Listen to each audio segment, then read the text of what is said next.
हमारे रहते आप बेरोजगार क्यों हैं? सरकारी नौकरी की सबसे अच्छी तैयारी, सबसे अच्छे अध्यापक, सबसे कम फीस, हरियाणा का नंबर 1 कोचिंग सेंटर ICS। बुजुर्गों के साथ में मेरा तो सौभाग्य है, पवन और पदम सिंह की निरंतर लंबे समय से मांग कर रहे थे कि गढ़खोदा में रैली रखते, गढ़खोदा में रैली रखते। और पिछले 2 साल में कई ऐसे वाक्य आए कि समय रखा और फिर कैंसिल हो गए, समय रखा फिर कैंसिल हो गए। और पिछली बार जब दोनों ने ये मांग करी कि हमारी मीटिंग रखते हुए मैं जिस दिन मारुति विषय दे देंगे अगले दिन आ जाऊंगा। और खुशी की बात है कि मारुति ने आपकी IFT के अंदर जो पिछले 9 सालों से खाली पड़ा, इसके अंदर आखिर में जाके 900 एकड़ जमीन के ऑप्शन में अपनी बोली लगाई। और बोली लगा कर भी आज रविवार है, 2 दिन पहले जो आखिरी बैंकिंग डे होता था, 2400 कुछ करोड़ रुपए सरकार के खाते में भेजने के पीछे ये छोटा कार्य नहीं। अगर बात करें मारुति का गढ़खोदा में आना, बुजुर्गों युवा साथियों, ये मदर प्लांट चलाए जाते हैं, बड़े प्लांट जो आते हैं, ये साथ प्लांट और साथ के तौर पर बनते। गाँव के अंदर कोई बुजुर्ग बैठा है, उससे पूछ के आना, जब मारुति पहली बार गुड़गांव में आई थी तो गुड़गांव में गाँव जैसा राजनीति के साथ और आज गुड़गांव की क्या तस्वीर, 2000 के दशक के अंदर मारुति ने अपना दूसरा प्लांट बनाने का काम किया मानेसर के अंदर।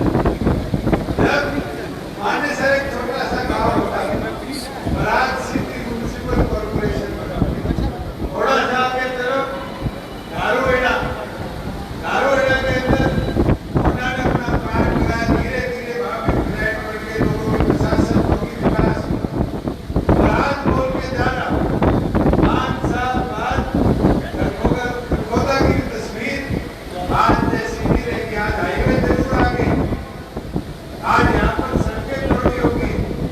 पिछले 2 दशक में निरंतर छोटा करके विकास और बड़े लेवल पर डेवलपमेंट का कोई प्रोजेक्ट नहीं लाया गया।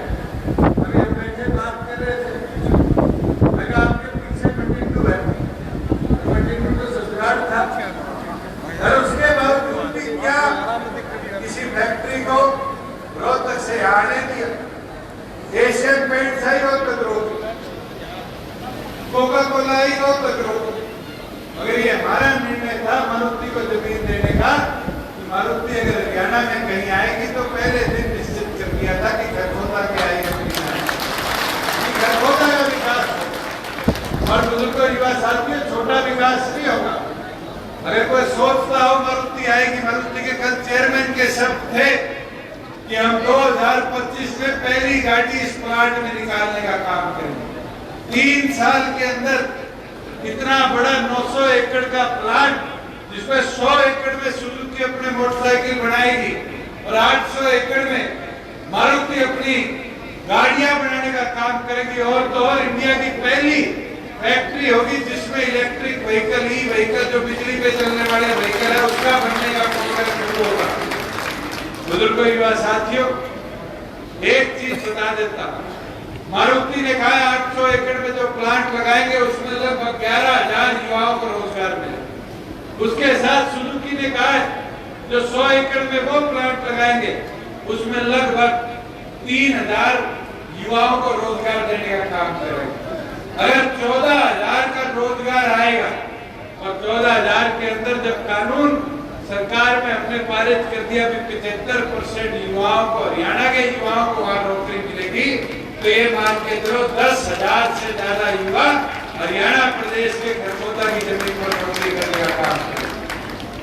और ये एक निवेश नहीं, पिछले 1 साल के अंदर अंदर ऐसे 28,000 करोड़ का निवेश ऐसे पिछले क्षेत्रों में जहाँ पहले फैक्ट्रियां नहीं आती थी हमने ले जाने का काम किया।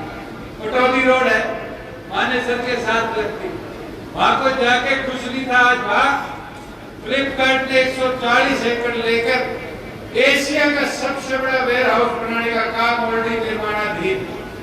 आज मेवात के अंदर रोजगार में वो एक गाँव, उसके अंदर एटीएल ने 180 एकड़ जमीन लेकर लगभग 4,500 युवाओं को नौकरी देने के लिए दुनिया की सबसे बड़ी मोबाइल फोन बैटरी बनाने का प्लांट लगाने का काम किया।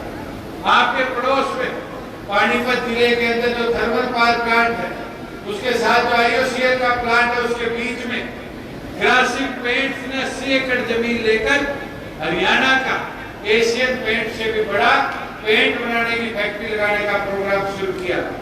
बुजुर्गों, युवा साथियों, तो छोटे छोटे प्रयास, पर हमारा सपना यही है। लोग कहते हैं बेरोजगारी बढ़ गई, बेरोजगारी बढ़ गई। बेरोजगारी नहीं बढ़ी। एक चीज आज भी कह सकता हूँ कि कोरोना की मार के अंदर दुनिया इधर से उधर होगी, पर हरियाणा प्रदेश इकलौता प्रदेश है जिसमें रोजगार के अवसर बनाने का काम आपकी सरकार है। और ये प्रयास रुकेगा नहीं। मैं ये विश्वास दिला देता हूँ, 2.5 साल विधानसभा चुनाव में और 2.5 साल के अंदर ये केवल मारुति और सुजुकी खरगोदा में नहीं लगेगा।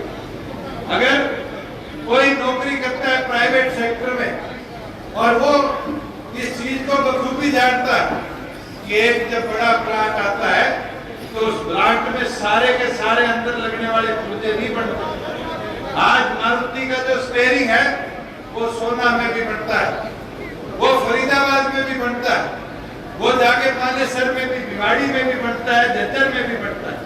वैसे ही गाड़ी में लगने वाला शॉकर किसी और फैक्ट्री में बने, ब्रेक के जो पैड है वो किसी और फैक्ट्री में लगे, जो आगे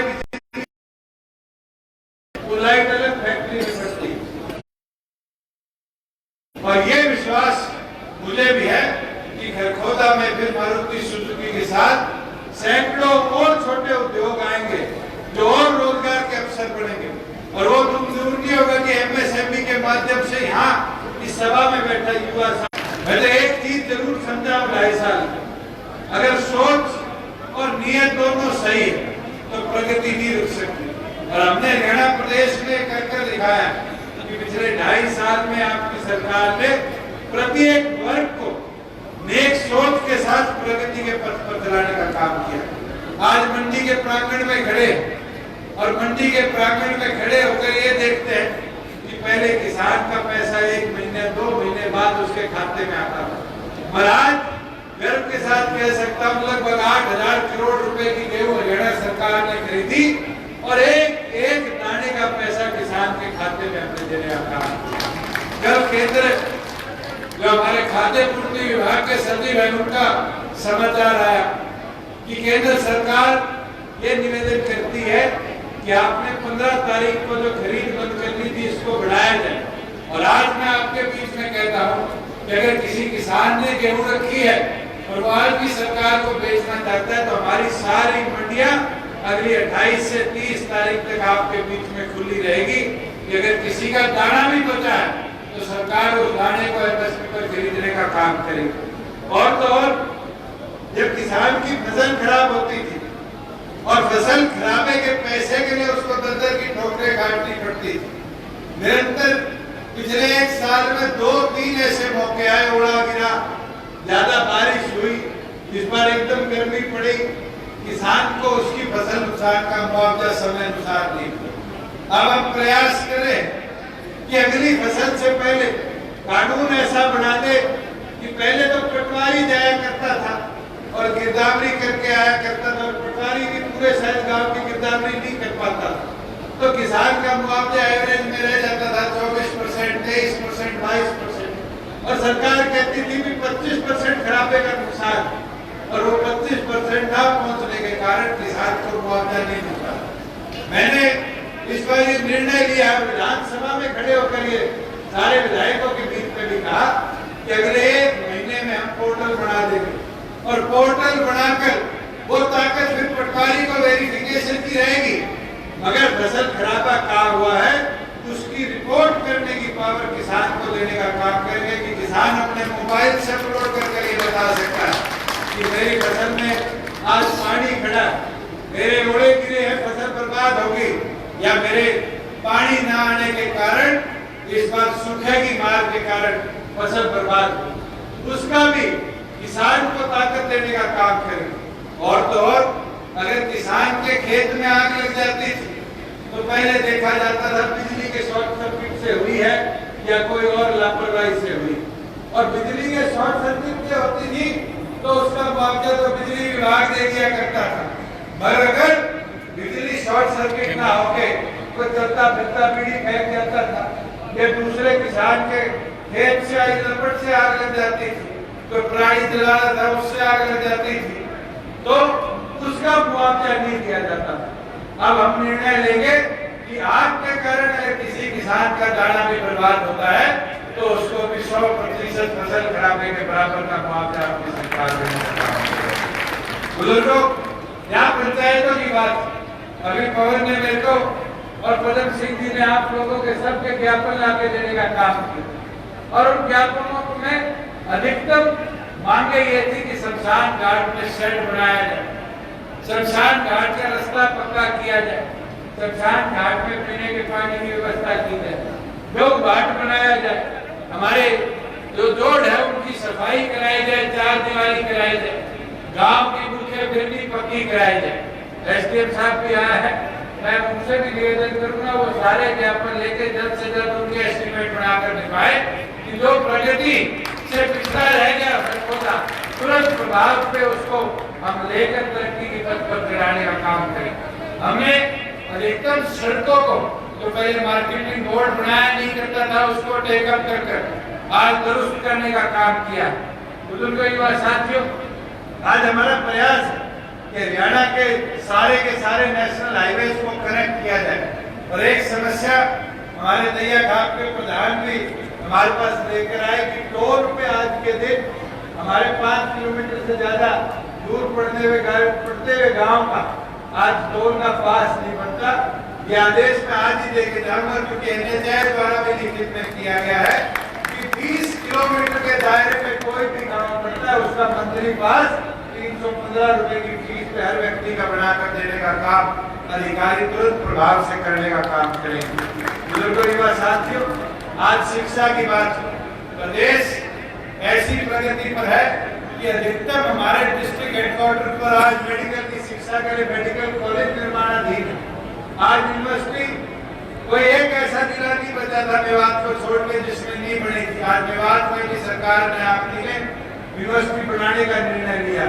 बुजुर्गों, युवा साथियों, आज खेलों की बात हो तो गांव लेवल पर खेल की व्यवस्था और बेहतर कैसे बनाई जाए।